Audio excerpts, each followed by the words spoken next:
सभी को नमस्कार, प्रणाम। उम्मीद करते हैं आप बेहतर होंगे। एक्चुअली क्या है कि 1986 के जो जुलाई तक के लोग जो भर्ती हैं उनको पे फिक्सेशन की जा रही, पे फिक्सेशन किया जा रहा है। और देवराजन पी के जजमेंट के आधार पे 4/10/2024 के जजमेंट के आधार पे जो है तमाम चीज़ें इसमें दी जा रही है। और इसमें जो है 6 वीक टुडे और इसको लेकर 6 वीक पर तमाम चीज़ें 10 जनवरी तक जो है इसके जो है उनको रिपोर्ट सबमिट करना है जो एडवोकेट ने केस किया था। और एडवोकेट जो केस किए थे उनका नाम है आपका था Ranjit B Marar, advocate Lakshmi N Naimal, एवार राजकुमार अरुण और केशव राज नायर, हरेश वर्धन, शाह श्याम, ये लोगों ने केस किया था। उस केस के आधार पर जजमेंट आया। ये मामला जजमेंट डिस्क्रिमिनेशन का मैटर है। डिस्क्रिमिनेशन का मैटर क्या होता है? भेदभावपूर्ण, मतलब भेदभाव किसके साथ हुआ था आप समझिए। भेदभाव हुआ था सुनील त्यागी के जजमेंट जो 2022 में आई थी, उसके आधार पे जजमेंट के आधार पे सुप्रीम कोर्ट के जजमेंट के आधार पर त्यागी 1987 का भर्ती था और उसको जो है त्यागी को तमाम पे फिक्सेशन हुआ और उसके आधार पे उस व्यक्ति को जो है तमाम चीज़ें दी गई। 5888/2019 ये 2019 में जो है डायरी लगी थी सुप्रीम कोर्ट में, सरकार गई थी सुनील त्यागी के विरुद्ध। और इसके एडवोकेट जो है आदरणीय आशा जन्मदान मैडम एओआर, ठीक, मुकेश जैन एडवोकेट और मधु तलवार एडवोकेट थी जिन्होंने केस जीता था। भारत के इतिहास में ये तीसरा ऐसा जजमेंट था जो पूरा पलट दिया। इस जजमेंट के आधार पे त्यागी को तमाम चीज़ें बेनिफिट्स मिली और त्यागी को कितना मिला रुपया ये भी क्लियर करते हैं आज। पे फिक्सेशन हुआ और उसके आधार पे त्यागी के जजमेंट्स के आधार पे उसको पे फिक्सेशन की गई। और बीएसएफ ने pay fix statement of the pay fixation of the pay under central civil service reserve pay rules 2016 के आधार पे फिक्सेशन किया गया। इस पे फिक्सेशन करने के बाद उस व्यक्ति का जो है 1 जनवरी 2022 तक 60,400 बेसिक कर दिया गया।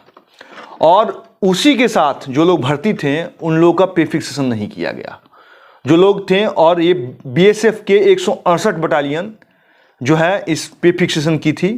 कमांडेंट साहब का नाम था प्रदीप सिंह, आदरणीय प्रदीप साहब, कमांडेंट साहब के द्वारा पे फिक्सेशन का जो है ऑर्डर्स पास किया गया था अकाउंट ऑफिस को और ये तमाम चीज़ें पे फिक्सेशन हुई थी। अब हम चलते हैं इसी पे बात करते हैं जो लोग डिस्क्रिमिनेशन के मैटर पे, और ये तमाम चीज़ें बीएसएफ और सीआरपीएफ आईटीबीपी में भी लागू होती है। ये तीनों का मामला एक समानांतर है। और इसी के मामले पे त्यागी के ऑर्डर्स और नटराजन के और देवराजन पी के ऑर्डर्स, ये तमाम ऑर्डर्स लगा के आप लोग अपने विभाग अध्यक्ष आदरणीय डीजी साहब को दीजिए। क्योंकि अभी वर्तमान में जो डीजी साहब हैं बीएसएफ के, आईटीबीपी के, सीआरपीएफ के, बहुत अच्छे डीजी साहब हैं और मतलब आप समझिए मानवता कुट कुट के भरा हुआ है। और आप अपने विभाग अध्यक्ष के पास इस मैटर्स को दे रहे हैं तो तमाम चीज़ें क्लियर हो जाएगी। बाकी मैं आप लोगों के बीच में ऑर्डर्स की कॉपी पूरा उपलब्ध कराऊंगा और ये अब बात आप लोगों के बीच में स्पष्टतापूर्वक रख रहा हूँ। जितने लोग हैं डिस्क्रिमिनेशन के मैटर में अब लेटर लिख के उच्च कार्यालय को दें, अपने डीजी साहब के पास भेजें।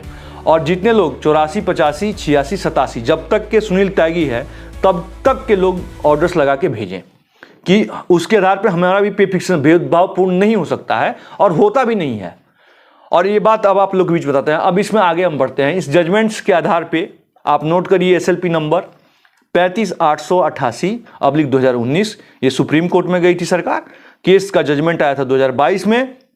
जजमेंट के आधार पे उस व्यक्ति को तमाम चीज़ें दे दी गई थी और मामले को डिस्पोज ऑफ कर दिया गया था। पे फिक्सेशन का ऑर्डर्स कॉपी है 168 बटालियन का, मैं आप लोग के बीच में डाल दूंगा। उस आधार पे आप आगे लगा के जो है दिया जाए जो लोग इसके सीनियर हैं। उसके बाद जो है देवराजन पी का भी जजमेंट्स हमारे पास है और देवराजन पी के जजमेंट्स 11,470 डायरी नंबर है, अपील नंबर है 2022। इसको हम आप लोग के बीच में देंगे और केस नंबर है WPC और केस नंबर का भी डॉक्यूमेंट्स आपको हम उपलब्ध कराएंगे। ये तमाम चीज़ लगा के आपको लिखना क्या है ये भी चीज़ करते हैं। सेवा में महानिदेशक महोदय, CGO कॉम्प्लेक्स लोधी रोड, पता जो जिस बल के हैं, सीआरपीएफ के, आईटीबीपी के हैं और आप बीएसएफ के हैं तो आप तीनों बल के विभाग अध्यक्ष के नाम से लिखिए। ऑर्डर्स नंबर हम आपको दे रहे हैं इस पे दे दिए। अब द्वारा जो लोग कार्यरत लोग हैं through by the commandant sir, ठीक है, कमांडेंट सर के माध्यम से डीआई साहब के अधीन में काम कर रहे हैं जो लोग कार्यरत हैं 84, 85, 86, 87, 88, 87 तक के, वो लोग through by the commandant sir के अपने थ्रू देंगे। ठीक, ये मैं आज आप लोगों के बीच में लेटर लिखा रहा हूं और ये लिखाना भी बहुत जरूरी है। द्वारा उचित माध्यम विषय डिस्क्रिमिनेशन के आधार पर रीपे फिक्सेशन करने के संदर्भ में प्रार्थना पत्र। विषय हो गया महोदय, सबने निवेदन इस प्रकार से है कि मैं फोर्स नंबर, नाम, जिस समूह में कार्यरत हैं वो जो रिटायरमेंट लोग हैं वो अपना जो है द्वारा में उचित माध्यम नहीं देंगे, सीधे विषय डालेंगे। एक कॉपी कमांडेंट सर को, सीधे जो प्रतिलिपि देंगे वो कमांडेंट सर को, और वो जो लिखेंगे मेन लेटर लिखेंगे वो डीजी साहब को लिखेंगे। द्वारा हो गया महोदय। अब उसमें एडम समूह है, आप बी हैं, सी हैं, मैं कार्यरत हूँ, मैं दिनांक कार्यरत हूँ, जो कि दिनांक जो भी जब दिनांक 2, 4, 6, 1985, 1984, 1986, 1987 को इस बल में भर्ती हुआ था। मेरा कार्यकाल इस बल में यहाँ से यहाँ, यहाँ से यहाँ, यहाँ से यहाँ का रहा है। अपने बल के प्रति निष्ठापूर्वक मैंने कार्य किया है। मेरे जो है निष्ठापूर्वक कार्य किया है। वर्तमान में केस संख्या ये, डायरी नंबर ये, जजमेंट ऑर्डर ये, बटालियन के ऑर्डर्स ये, इसके आधार पर हमारा रेप पी फिक्सेशन होना चाहिए, क्योंकि इस व्यक्ति को पे फिक्सेशन होना चाहिए संलग्न, वहीं पर डाल लीजिएगा संलग्न। दूसरा पैराग्राफ में लिखिएगा, फर्स्ट पॉइंट ये हो गया, फर्स्ट में नहीं डाला तो सेकंड में लिखिएगा। महोदय उक्त संदर्भ में अवगत कराना चाह रहे हैं कि 1985, 86, 87 से लेकर जिसका कार्यकाल 2019 तक जिसका कार्यकाल 2008 तक 1/9/2008 तक जिसकी सेवा 20 साल या 24 साल पूर्ण हो गई थी, उसका पे फिक्सेशन ग्रेड पे 4200 दे करना था, लेकिन दुर्भाग्यपूर्ण नहीं रहा और उस आधार पे हमारा पे फिक्सेशन उस आधार पे 2011 में हमें ग्रेड पे 2800 दिया गया। उस बीच के 2008 से लेकर 2011 तक के बीच में कोई पे फिक्सेशन नहीं हुआ है, जिसके आधार पे कोर्ट के जजमेंट संख्या, माननीय सर्वोच्च न्यायालय की जजमेंट संख्या डाल दीजिएगा, जजमेंट संख्या आपको दे देंगे, जजमेंट संख्या ये, ऑर्डर्स ये, और इस आधार पे हमें दे करना था, जो हमें नहीं मिला। इसके आधार पे इन्होंने केस किया था, जो इनका जो है पे फिक्सेशन किया गया, इन्हें दे दिया गया है, जबकि इनसे सीनियर होने के नाते हमें भी इस चीज़ को मिलना चाहिए था, अभी तक हमें नहीं लगाया गया, जिसके लिए आपके समक्ष ये आवेदन प्रस्तुत किया जा रहा है, जिस पर उचित कार्रवाई करते हुए हमारा भी री फिक्सेशन करने की कृपा की जाए। अतः महोदय से अनुरोध है कि पे फिक्सेशन करके हमें एरियर सहित बेसिक चेंज करने की कृपा की जाए। ठीक, इतना लिखने के बाद आप नीचे डालिएगा प्रतिलिपि। ये कोर्ट्स के ऑर्डर्स हैं, मैं आपको पूरा भेज रहा हूँ, टोटल ऑर्डर भेज रहा हूँ आपके बीच में। उसके बाद ऑर्डर भेज रहा हूँ, उसके बाद आप एक काम करिएगा, ये लेटर लिखने के बाद एलॉजमेंट लेटर, जो लोग कार्यरत लोग हैं, एलॉजमेंट लेटर आप मतलब ये बटालियन के थ्रू जाएगा, तो जो लोग कार्यरत हैं उनको तो ऑटोमेटिक जवाब आएगा कमांडेंट सर के माध्यम से, डी साहब के द्वारा इस पर जरूर अनुशंसा होगी और इस पर जरूर होगा। लेकिन मैं हाथ जोड़ के विनती कर रहा हूँ कि ये जीवन बड़ा अनमोल है। जो लोग हर चीज़ में अड़चन डाल रहे हैं उनका पैसा मत मारिए। जो लोग ये सब करते हैं ना कि किसी का अगर जजमेंट आ गया उसको नहीं दिया जाएगा, ये इसमें लक्कड़ नहीं फंसाना है। आदरणीय डी साहब के पास अगर किसी को मिल रहा है, उनका हक है, कमाई का है, तो जाके कहना है सर सही बात है, इस आधार पे इनको दिया जा सकता है। ये काम कीजिएगा। बीच में जो ये सब तेलाबाजा करते हैं, चुंगलागिरी करते हैं, ये लोग जाके गलत गाइड मत कर दिएगा। वो चाहे कमांडेंट सर को, डीआई सर को, आईजी सर को, डीजी साहब को, एडीजी साहब को गलत गाइड नहीं करना है, साफ ले आके कागज रखना है, इस पे काम करवाना है। सभी वर्तमान में जितने डीजी साहब हैं बहुत बेहतर हैं, और मैं इसलिए कह रहा हूं कि जो बेहतर हैं वो बेहतर हैं, और उनके कार्यकाल में किसी का भला हो जाए।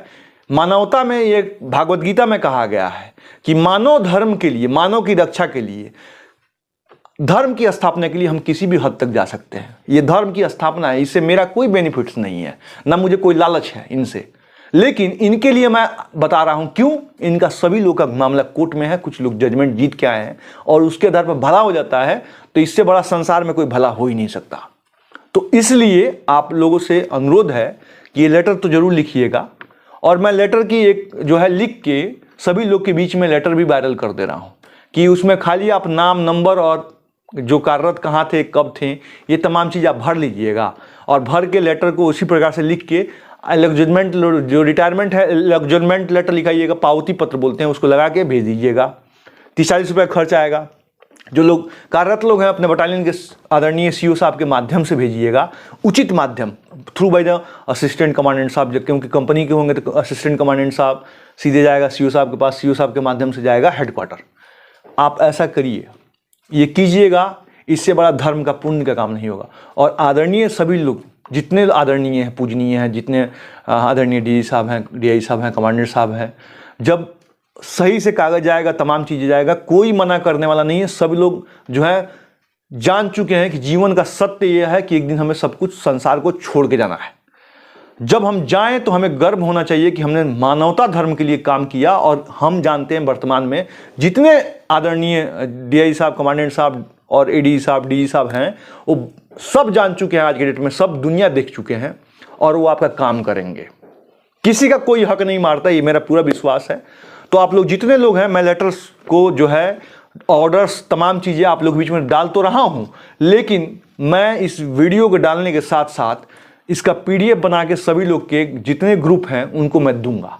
आप लोग अपने जितने भी लोग आदरणीय, पूजनीय, जो बड़े हैं, जिनके 84, 85, 86, 87 तक के भर्ती हैं, वो लोग, जो लोग त्यागी से सीनियर हैं, वो लोग सभी लोग बना के अपने आदरणीय DG साहब को दें। और मैं दावे कर सकता हूं कि वर्तमान में जो DG साहब BSF के हैं, वो बहुत भगवान आदमी है, बहुत अच्छे आदमी है। मैं कहता हूं, दावे के साथ कह सकता हूं, बहुत बेहतर। ITBP के जो DG साहब है बहुत बेहतर है। CRPF के DG साहब हैं, बहुत इंटेलिजेंट आदमी हैं और बड़े कड़क भाव के हैं, लेकिन दिल के बहुत साफ है। मैं साफ और स्पष्ट बोलता हूँ, मन में 6-5 नहीं है। तो आप जब दीजिएगा, भगवान की तपस्या करने के लिए लोग जो हैं, भगवान जब चले आते हैं आकाश से, तो आप जब अपने अधिकारी के लिए भावना प्रेम से रखिएगा तो आपका काम होगा। मैं लिख के देता हूँ। मैंने ज़िंदगी में एक ही काम किया है, लाइजन का काम किया है। ज़िंदगी में दूसरा काम जानते हैं क्या किया है? सत्य, निष्ठापूर्वक अपनी बात को रखने का काम किया, और आपके लिए रख रहा हूँ। मेरे को किसी से 1 रुपये का लोभ नहीं है, और ना ही मुझे चाहिए। मैं इसलिए लिखा रहा हूँ कि 25 से 30 लोगों ने मुझे कॉल किया, सर इस पर करना क्या है, तो मैं लिखा के दे रहा हूँ। क्योंकि देखिए, मैं सेंट्रल आर्म पुलिस फोर्स के लिए सोचता हूँ। दुनिया में सभी लोग के दोस्त मिल जाएंगे, बड़ी लोग के जो हैं NGO मिल जाएंगे, बहुत लोग के काम लोग कर रहे हैं, तमाम चीज़ें मिल जाएंगी, लेकिन CFP पे कोई काम नहीं करता। और मैं स्पष्टतापूर्वक काम करता हूँ पूरे CFP पर कि उनकी आत्महत्या रुके और सबका भला हो। वो नहीं है सर्वे भवन्तु सुखिनः, सर्वे सन्तु निरामया, सर्वे भद्राणि पश्यन्तु मा कश्चित् दुःख भाग् भवेत्। सबका कल्याण हो हे भगवान, वो सबके जो है विकास हो, सब फूले फले, सब स्वस्थ रहें, मस्त रहें। मैं भगवान से हरदम ये हाथ जोड़ के विनती करता हूँ कि सेंट्रल आर्म पुलिस फोर्स के किसी भी व्यक्ति का हताहत ना होए। भगवान की दया से सब लोग जो है बेहतर रहें। सब लोग, वो टीम वर्क नहीं होता है, टीम वर्क करें, अपने CO साहब के साथ टीम वर्क करें। CO साहब के मान मर्यादा ही पूरे बटालियन की मान मर्यादा होती है। और अपने गार्जियन, पिता तुल्य होते हैं CO साहब, कभी अपने गार्जियन के सामने अकड़ नहीं है। अगर फादर फिगर के रूप में CO साहब होते हैं, DI साहब होते हैं, IG साहब हो, जहाँ जहाँ जिस प्रकार का लोकेशन है, तो अपने बड़े लोगों का आदर जब कीजिएगा ना, तो दया जरूर होगी, किसी के पास करुणा जरूर होती है। मानव है इंसान, करुणा और दया के लिए जाना जाता है। आपको पता है कि जब जिला में SP होते हैं, लाइन हाजिर कर देते हैं, सस्पेंड कर देते हैं, लेकिन किसी को डिसमिस नहीं करते हैं। इतनी भावना प्रेम की होती है। ये भावना हमारे बल में नहीं है, और अब हो रही है। हो इसलिए रही है कि जब आप बेहतर रहेंगे तब आपके उच्च अधिकारी भी बेहतर रहेंगे। यही करिए। आप सब पे उंगली उठाते हैं, कभी ये उंगली अपने तरफ जब देखिएगा ना, तब पता चलेगा कि आप कर क्या रहे हैं। मैं जो कर रहा हूँ, मुझे पता है कि मैं जन कल्याण के लिए कर रहा हूँ, CFP के कल्याण के लिए कर रहा हूँ। अगर मेरा वीडियो आपको पसंद आए तो कमेंट बॉक्स में जरूर कमेंट कीजिएगा। वीडियो को कम से कम अपने सीनियर जितने भी लोग हैं उनके पास शेयर कर दीजिएगा। नमस्कार, जय हिंद। फिर मिलते हैं नेक्स्ट वीडियो में।